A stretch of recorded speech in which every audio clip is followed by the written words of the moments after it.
वक्फ संशोधन बिल 2025 के विरोध में all India Muslim personal law board द्वारा आम सभा का आयोजन। All India Muslim personal law board के द्वारा वक्फ संशोधन बिल 2025 के विरोध में आगामी 4 मई 2025 रविवार की सुबह 9 बजे इस्माइलगंज ईदगाह में एक आम सभा का आयोजन किया जा रहा है। इस सभा का उद्देश्य मुस्लिम समाज से जुड़े धार्मिक और सामाजिक अधिकारों की सुरक्षा को लेकर जागरूकता फैलाना है। इससे पूर्व मुफ्ती अरशद रहमानी कासमी द्वारा एक प्रेस कॉन्फ्रेंस का आयोजन किया गया, जिसमें अनेक सामाजिक, धार्मिक और राजनीतिक क्षेत्र के गण्यमान्य व्यक्तियों ने भाग लिया। इस अवसर पर वक्फ बिल के प्रभावों पर गंभीरता से चर्चा की गई है। वहीं इस मौके पर हालिया में पहलगाम में हुए आतंकी हमले में मारे गए मासूम 28 लोगों को श्रद्धांजलि अर्पित करते हुए प्रारंभ में 2 मिनट का मौन व्रत रखा गया। प्रेस कॉन्फ्रेंस में उपस्थित सभी लोगों ने इस निर्मम हत्या की कड़ी निंदा की और शांति व मानवता के समर्थन में एकजुटता दिखाने की अपील की है। बाकी खबर आपको 24 दैनिक बिहार ग्रामीण पर दिखा रहे हैं। देखिए प्रेस वार्ता के माध्यम से क्या कुछ जानकारी दी गई है 4 मई को जो होने वाला प्रोग्राम है। उससे पहले हम आपको सुनाते हैं प्रेस वार्ता के माध्यम से जिन लोगों ने क्या कुछ कहा है। प्रेस कॉन्फ्रेंस का उन्वान आपके पीछे सामने बैनर पर लगा हुआ है। इस मुल्क की मौजूदा हुकूमत ने वक्फ तरमीमी एक्ट 2025 यानी वक्फ संशोधन अधिनियम 2025 पार्लियामेंट में वोट की अक्सरियत की बुनियाद पर साबित करके लाया है। जो वक्फ संशोधन एक्ट मुल्क की संविधान की कई दफ़ात के ख़िलाफ़, मुस्लिम पर्सनल लॉ बोर्ड के ख़िलाफ़ है और इस मुल्क के आईन ने हर मज़हब के मानने वालों को आर्टिकल 25 में लिखा है उसके मज़हब की मुकम्मल आज़ादी होगी। ज़ाहिर है ये वक्फ एक्ट उस मज़हबी आज़ादी को छीनता है, तो ज़ाहिर है संविधान के ख़िलाफ़ है। आर्टिकल 26 में लिखा है हर मज़हब के मानने वालों को उसके मज़हबी काम करने की अपने तौर पर आज़ादी होगी। आप खुद इंतज़ाम करेंगे अपने मज़हब के ताल्लुक़ से मज़हबी मामलात का। ये एक्ट उस आज़ादी को भी छीनता है। इस मुल्क के संविधान में दफ़ा 14 में लिखा है कि हर मज़हब के मानने वाले को बराबर की आज़ादी होगी। इस मुल्क के किसी मज़हब के किसी खैराती इदारे और बोर्ड में मुसलमान को शामिल होने का इख्तियार नहीं दिया गया है, लेकिन वक्फ एक्ट में ये बात कही गई है कि दूसरे मज़हब के मानने वाले लोग भी वक्फ बोर्ड में शामिल होंगे। जो आर्टिकल 14 मसावात का, बराबरी का पैगाम देता है, ये उसके ख़िलाफ़ भी है। इसी तरह दफ़ा 30 और 31 के ख़िलाफ़ भी है। इसलिए हम लोग इस प्रेस कॉन्फ्रेंस के ज़रिए ये कहना चाहते हैं कि चूँकि ये वक्फ एक्ट 2025 संविधान के कई दफ़ात के ख़िलाफ़ हैं, इसलिए इस एक्ट को मुकम्मल वापस लेना चाहिए। एक बात जो हमें कहनी है कि वक्फ के ताल्लुक़ से हम लोग ये समझते हैं कि मस्जिद, मदरसा, खानकाहें, कब्रिस्तान और ईदगाह यही वक्फ है, जबकि हज़ारों की तादाद में कॉलेजेस, हज़ारों की तादाद में स्कूल, हज़ारों की तादाद में हॉस्पिटल्स और हज़ारों की तादाद में बीएड कॉलेज, सिर्फ मौलाना मजहर हक यूनिवर्सिटी के अंदर 32 बीएड कॉलेज हैं। और आप अंदाज़ा लगाइए कि एक कॉलेज में पढ़ने वाले जितने बच्चे होते हैं उसमें मुसलमानों की तादाद बमुश्किल 15 से 20% होती है। बाकी तमाम स्टूडेंट दूसरे बिरादरान वतन के होते हैं। अगर वक्फ एक्ट पास हो गया और इन स्कूलों को, कॉलेजों को, हॉस्पिटलों को बंद कर दिया गया तो नुकसान सिर्फ मुसलमानों का नहीं होगा, मुल्क के 80% बिरादरान वतन का होगा और 15 से 20% मुसलमानों का होगा। इसलिए ये वक्फ एक्ट सिर्फ मुसलमानों के ख़िलाफ़ नहीं है, मुल्क के तमाम तर शहरियों के ख़िलाफ़ है। हॉस्पिटल बंद होंगे, सबका इलाज बंद होगा। बीएड कॉलेज बंद होंगे, सबकी तालीम का नुकसान होगा। इसलिए चूँकि ये वक्फ एक्ट तमाम लोगों को, मुल्क के तमाम शहरियों को नुकसान पहुँचाने वाला है, इसलिए बिरादरान वतन भी हमारे साथ खड़े हैं और उनको मजबूती के साथ खड़ा होना चाहिए, क्योंकि उनका नुकसान ज़्यादा है, हमारा नुकसान कम है इस मामले में।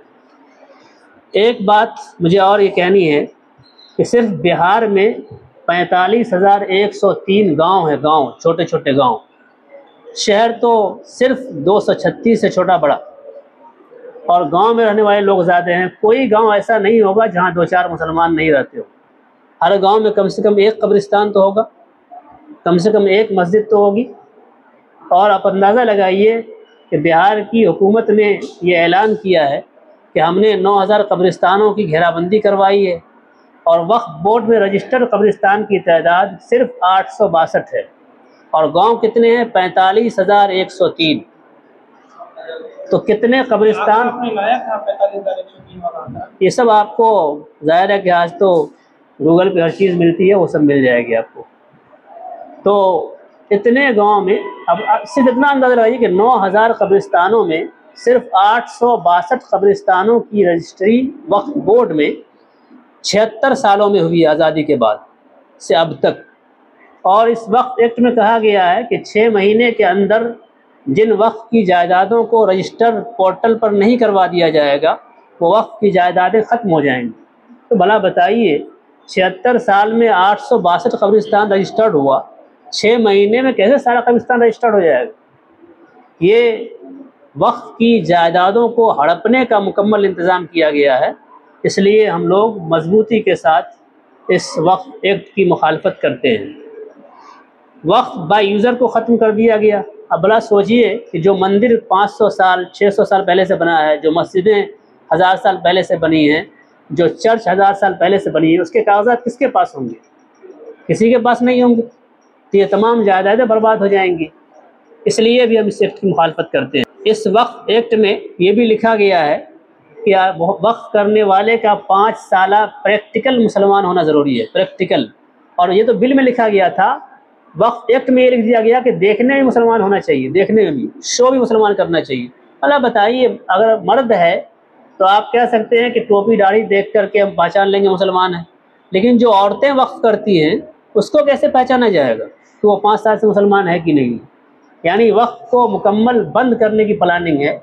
इसलिए ये हमारी मुकम्मल इबादत है, और किसी भी धर्म के इबादत में कोई रुकावट डाले, ऐसे कानून को बर्दाश्त नहीं किया जाएगा। हम भारत के नागरिक हैं, भारत के शहरी हैं, और भारत के संविधान ने हमको अपने मज़हब पर अमल करने की आज़ादी दी है। वक्फ करना हमारा मजहबी काम है, हमारा पर्सनल लॉ है। इसमें अगर कोई मुदाखलत किसी कानून के ज़रिए की जाती है तो हम लोगों ने सुप्रीम कोर्ट में भी अपील की है, और भारत सरकार से डायरेक्ट अपील करने के लिए प्रेस कॉन्फ्रेंस बुलाई है कि भारत सरकार को ये समझना चाहिए कि अगर मुल्क के एक बड़ी आबादी, सबसे बड़ी अक़लियत जो मुसलमान कहलाती है, इस बिल से मुकम्मल नाराज़ है, और मुल्क का हर वो आदमी चाहे किसी मज़हब का मानने वाला हो, अभी आप यहाँ पर देखेंगे दूसरे मज़ाहिब के लोग भी हैं, किसी मज़हब किसी पार्टी का मानने वाला हो, वो सब मिलकर अगर एक कानून की मुखालफत कर रहा है तो इसका मतलब है कि वो कानून इस मुल्क के लिए फ़ायदेमंद नहीं है। ढिंढोरा पीटा जा रहा है कि हम गरीबों को, यतीमों को फ़ायदा पहुँचाने के लिए बिल ला रहे हैं, कानून ला रहे हैं। आप बड़ा बताइए कि इस कानून के किस दफ़ा में लिखा हुआ है कि गरीबों का ये फ़ायदा होगा? आप तो ऐसी ऐसी दफ़ात ला रहे हैं जिसके ज़रिए से वक्फ की जायदादें ख़त्म हो जाएंगी बिल्कुल लिया। जब ख़त्म ही हो जाएंगी, सरकार की हो जाएंगी, तो फ़ायदा कैसे पहुँचाया जाएगा भाई? किस जायदाद से पहुँचाया जाएगा? प्रेस कॉन्फ्रेंस के बाद आपका क्या प्रोग्राम है, आगे क्या मैसेज देना चाह रहे हैं? इस प्रोग्राम के बाद हम लोग 4 तारीख को, 4 मई को सुबह 9 बजे से 1 बजे तक बगल में इस्माइलगंज ईदगाह है, यहाँ एक बड़ी प्रेस कॉन्फ्रेंस आइन बचाओ औकाफ बचाओ के उन्वान से होगी, जिसमें इमारत शरिया बिहार उड़ीसा झारखंड के अमीर शरीयत मौलाना सैयद अहमद वली फैसल रहमानी तशरीफ़ लाएंगे, और तमाम धार्मिक और सामाजिक संगठनों के ज़िम्मेदार आएंगे, और बड़ी संख्या में लोग शरीक होंगे, और हुकूमत को ये पैगाम देंगे, सरकार को ये संदेश देंगे कि हम लोग इस कानून से नाराज़ हैं, इसको वापस लिया जाए।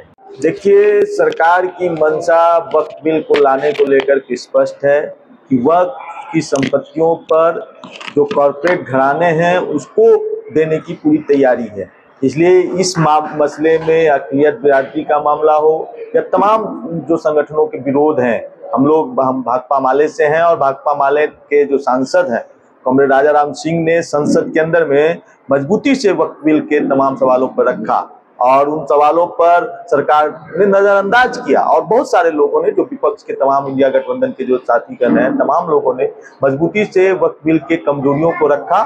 और लेकिन सरकार इसके जरिए देश में जो ध्रुवीकरण की राजनीति करना चाहती है उसके मनसे के साथ आई है। कोई वक्फ के जरिए अक़लियतों के, पसमानदा के लोगों को कोई मदद पहुंचाना इनकी मंशा नहीं है। ये कुल मिलाकर के अडानी अंबानी की सेवा करना चाहते हैं, उनकी जमीनों को, वक्फ की जमीनों को सीधे सीधे कहिए कि उनको देना चाहती है और कॉर्पोरेट के फायदे के लिए देना चाहती है। अभिषेक कुमार, भाजपा माले। हम ये लड़ाई लड़ रहे हैं, आपने देखा है कि इसी हिंदुस्तान में किसान आंदोलन किए थे और मोदी सरकार को घुटना टेकना पड़ा था। तो ये जो वक्फ एक्ट लाई है सरकार, हम उसी तर्ज पर ये आंदोलन करेंगे और मोदी सरकार को घुटना टेकने के लिए मजबूर कर देंगे। ये चाह रही है सरकार, हमारी जो ज़मीनें हैं उसको छीन लेना चाह रही है, वो अडानी को, अंबानी को देना चाहती है। आपने देखा है कि महाराष्ट्र में अंबानी का जो घर बना हुआ है, जिसका सुप्रीम कोर्ट में केस चल रहे हैं, वो आपको वक्फ बोर्ड की ज़मीन है। इसीलिए ये सरकार बड़ी चालाकी से दो तरह का राजनीति कर रहा है। चालाकी से कि एक नफरत की भी राजनीति हो हिंदू मुसलमान की भी वक्फ के नाम पर, और ये सीधे तौर पर इस जमीन को लेकर के कारपोरेट घराने को देना चाह रही है। इसलिए हम हर कीमत में अपनी कुर्बानी दे करके, हम जिस ढंग से किसान आंदोलन किए थे उसी ढंग का हम आंदोलन करके इस बिल को खत्म कराएंगे। भाई इसको जो है वो क्या कहेंगे, लेकिन जाहिर सी बात है जिन लोगों ने ऐसा किया है वो तो कह रहे हैं, हमदर्दी का इजहार कर रहे हैं कि फ़ायदे के खातिर, लेकिन यकीनन इसके अंदर कोई हमदर्दी नहीं है। जैसा कि आपने जो है वो फरमाया और भी दूसरे लोगों से सुना, या अक्सर अखबारात के अंदर जो है वो ख़बरें आती रहती हैं कि इसके ज़रिए से प्रोग्राम ज़मीन को हड़पने का है। ये यकीनन हमदर्दी नहीं है और इस सिलसिले में जो कुछ भी हम लोगों से हो सकता है इसकी मुखालफत, और हम जो कुछ भी कर सकते हैं हम लोग करेंगे। और जीतने की नियति तो तैयार हो रही है और उसी हिसाब से सारे प्रोग्राम अरेंज हो रहे हैं। 4 तारीख का प्रोग्राम भी उसी हिसाब से अरेंज है। हम भी समझते हैं कि ये बिल अनकॉन्स्टिट्यूशनल है और वक्फ के प्रॉपर्टी को मैनिपुलेशन के लिए किया जा रहा है। एक्सपल्जन का काम है, मतलब लोगों के दरमियान तफरीक पैदा करने के लिए। इंक्रोचमेंट होगी इससे, ज़मीन जो वक्फ की है उसको सरकार इंक्रोच करना चाहती है, हमारे राइट्स का इंक्रोचमेंट चाहती है। और जो ये बिल है ये टोटल डिसिसिव नेचर का है। इससे लोगों के अंदर काफ़ी तनाव सा हो गया है, डिवीज़न हो गया है, पोलराइजेशन हो गया है। ये है, हम इसके ख़िलाफ़ हैं। हम चाहते हैं कि ये बिल जो तरमीमात हैं उसको वापस यही कहेंगे कि ये जो काला कानून हमको थोपा गया है इसको गवर्नमेंट जल्द से जल्द हटाए, क्योंकि ये इससे हमारा फ़ायदा नहीं, इससे नुकसान है। गवर्नमेंट ये चाहती है कि मुसलमानों की प्रॉपर्टी को कब्जा कर लिया जाए और अपने दोस्त अडानी और अंबानी को देकर बड़े बड़े उनके मॉल बने। तो ये हम लोग जितने लोग आए हुए हैं इसको, काला कानून को रिजेक्ट करते हैं। हम इस बिल को पास नहीं होने देंगे। इस लड़ाई को हम लोग सड़क से लेकर संसद तक लड़ेंगे। आइन जो हमारा कहता है उसके तहत हम जहाँ तक हमको आइन कहता है वहाँ तक लड़ाई को लड़ेंगे और उसके लिए हमें आप तमाम भारत के जितने लोग हैं सबों की ज़रूरत है। देखिए, लड़ाई हम लोग अभी बिल्कुल शांतिपूर्ण ढंग से कर रहे हैं। अगर इस कानून को वापस नहीं लिया गया तो हम लोग इस एहतजाज को और भी आगे तेज़ करेंगे, आगे बढ़ाएंगे। अब अगर हमारे हक के साथ नाइंसाफ़ी हो रही है तो हम लोग सड़क पर उतरेंगे। और इससे पहले भी मैंने कहा था कि हम लोग यहाँ से लेकर CMO से लेकर PMO तक अपना धरना प्रदर्शन करेंगे और बिल्कुल शांतिपूर्ण ढंग से करेंगे। ये मेरा अधिकार और मेरे हक में जो मुदाखलत हो रही है ये मुसलमान बर्दाश्त नहीं करेगा। तो अभी तक हम लोग 6 तारीख का इंतज़ार कर रहे हैं कि अब क्या होना है। तो माननीय सुप्रीम कोर्ट के पास ये मामला है, ये मामला वहाँ पर देख रहे हैं कि 6 तारीख को क्या होना है। अगर हमारे हक में नहीं हुआ तो ये जो मामला है ये आगे बढ़ेगा।